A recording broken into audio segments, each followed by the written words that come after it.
Alors nous parlons du bois et des panneaux. Alors le bois en massif est fait par l'arbre tout simplement.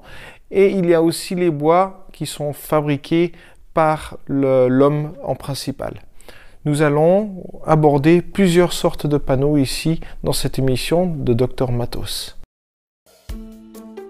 Les panneaux d'agglomérés sont des panneaux bon marché composés de résidus de bois comme de la sciure et des copeaux de bois. Les copeaux ont une certaine dimension et proviennent surtout de scieries. D'autres plantes ligneuses, comme la paille, peuvent aussi être intégrées dans le panneau de fibres. Les fibres sont mélangées avec un liant, comme de la résine, et comprimées en panneaux au moyen de chaleur. Les extérieurs du panneau sont souvent finis avec des fibres plus fines poncées en une surface lisse. Sur les champs, on voit encore les fibres plus grosses. Ces panneaux sont principalement utilisés pour fabriquer des meubles comme des armoires et des tables.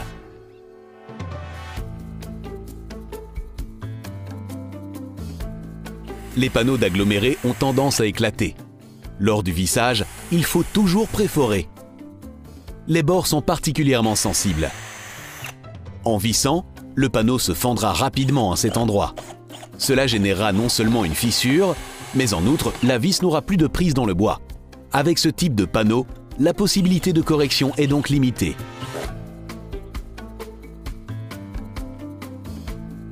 Il y a bien sûr le panneau d'aggloméré de base, disponible en différents formats et épaisseurs. Puis, il y a aussi une variante verte, résistant à l'humidité, et une variante rouge, ralentissant la propagation des flammes.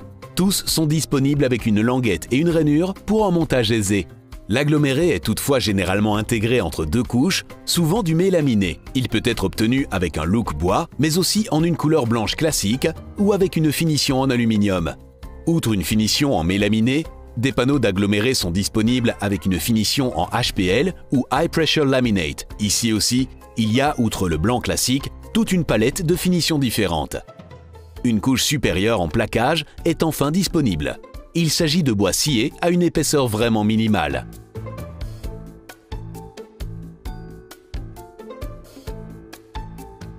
Un panneau d'aggloméré n'est pas le panneau le plus facile à peindre. La structure grossière des fibres reste visible et à cause de cette structure, votre peinture aura aussi plus vite l'air sale. Peindre un tel panneau est toutefois tout à fait possible, à condition, comme toujours, d'utiliser un apprêt adéquat. Un panneau d'aggloméré, doté d'une couche supérieure, donnera bien sûr un meilleur résultat de peinture. Le panneau MDF, ou Medium Density Fiberboard, est constitué de bois broyé très finement en un genre de laine. Celle-ci est mélangée avec une colle à base de résine synthétique et comprimée en un panneau. En raison de ce processus de production, ces panneaux ont une densité nettement plus élevée que les panneaux d'aggloméré et sont plus durables et moins cassants.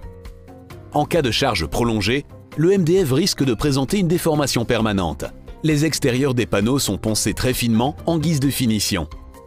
Les champs sont un peu plus grossiers et il vaut mieux les poncer encore un peu pour une finition lisse. Les panneaux ont énormément de possibilités d'application, du mobilier à l'agencement intérieur.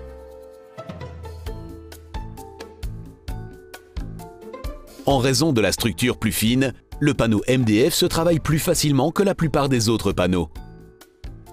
Ici aussi, il vaut mieux préforer et rester à l'écart du bord. En effet, en forant trop près du bord, votre bois se fendra.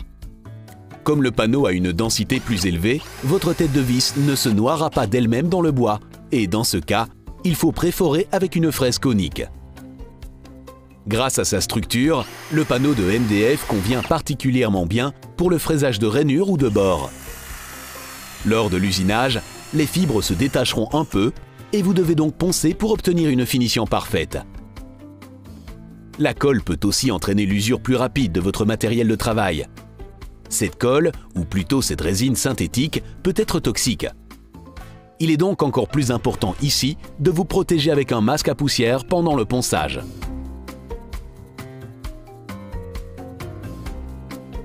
Il existe différents types de panneaux MDF, souvent destinés à une application spécifique.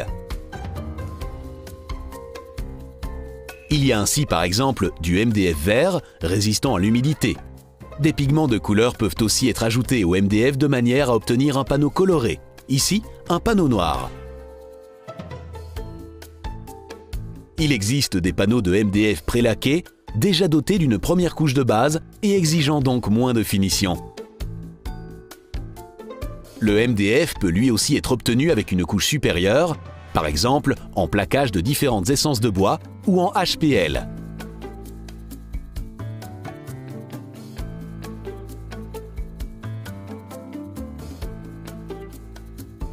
Un panneau de MDF sera toujours doté d'une couche de peinture ou de vernis sur les côtés du panneau.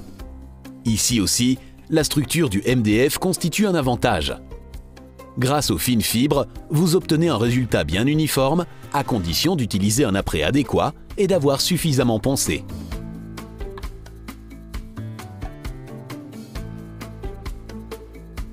Le hardboard, ou panneau de fibre dure, est à nouveau constitué de fibres de bois.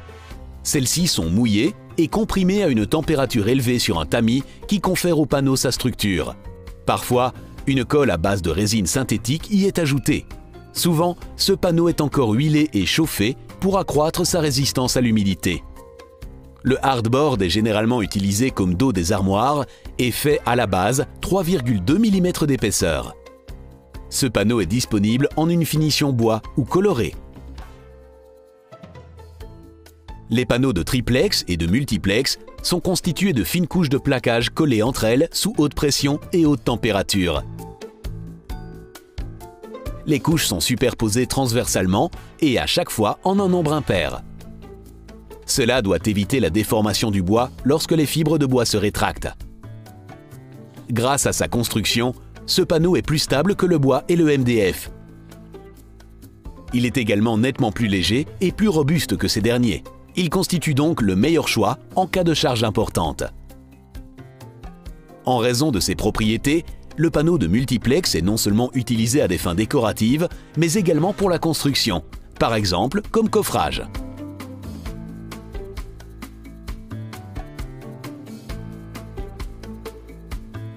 Le multiplex est un matériau très solide et son usinage n'est guère problématique.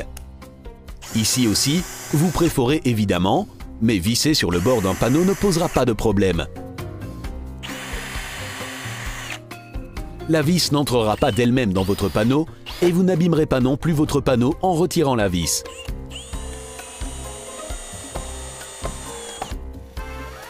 Lors du perçage de ce panneau, vous aurez peu d'éclat, mais passer à travers le matériau demande un peu plus d'effort.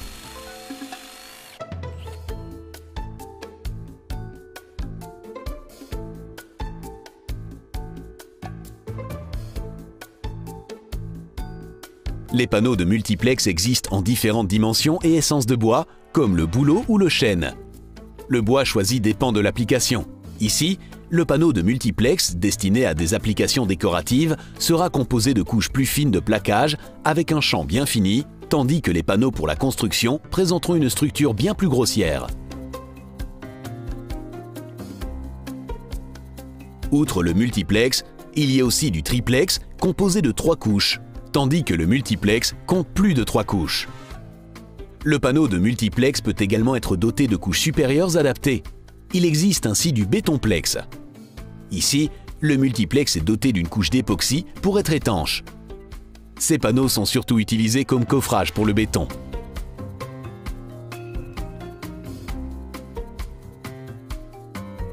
Le multiplex est facile à peindre.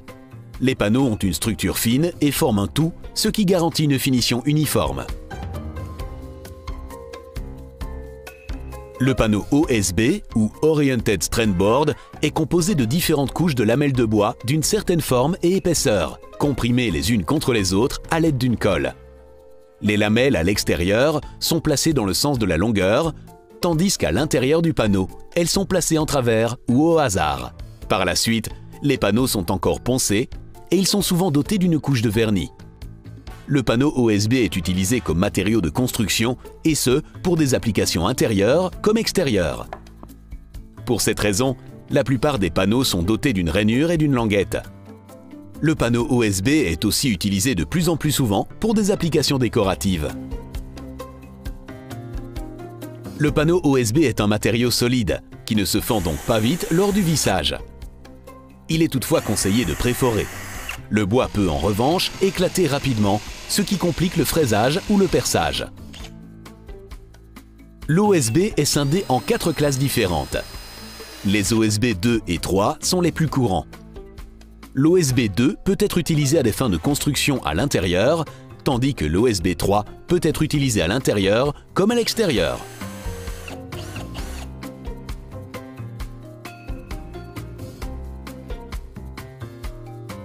Lorsqu'on peint un panneau OSB, la structure reste toujours visible et il est compliqué de recouvrir le panneau complètement. C'est pourquoi l'OSB est généralement doté d'un vernis incolore. Les panneaux lamellés sont des panneaux en bois massif. Ils sont constitués de bandes de bois collées entre elles. Les bandes sont tournées en alternance de manière à avoir une structure de nervure opposée afin d'éviter toute déformation. Les panneaux standards font, comme la plupart des panneaux, 18 mm d'épaisseur et ont une largeur maximale de 60 cm. Mais des formats différents sont disponibles ici aussi. Les panneaux lamellés se déclinent en différentes essences de bois. Les plus courantes sont le pin et le chêne. Ces panneaux sont surtout utilisés pour la fabrication de meubles et de plans de travail.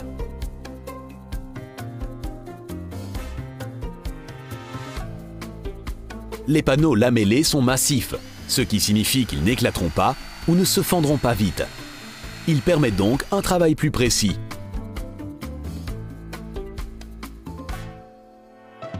Les panneaux peuvent être dotés de lasure, de peinture ou de vernis. Vous pouvez choisir ici de garder la structure du bois visible.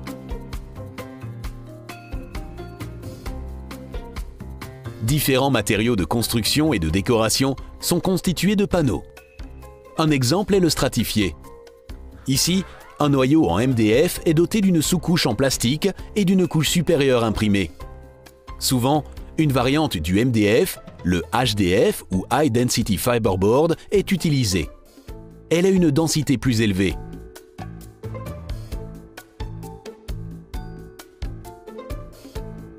Une porte constitue aussi un bon exemple de l'utilisation de panneaux. Ici, du carton est collé dans une structure alvéolaire entre 2 panneaux de fibre. Alors, j'espère que vous allez faire le bon choix de panneaux pour vos prochains travaux que vous allez réaliser.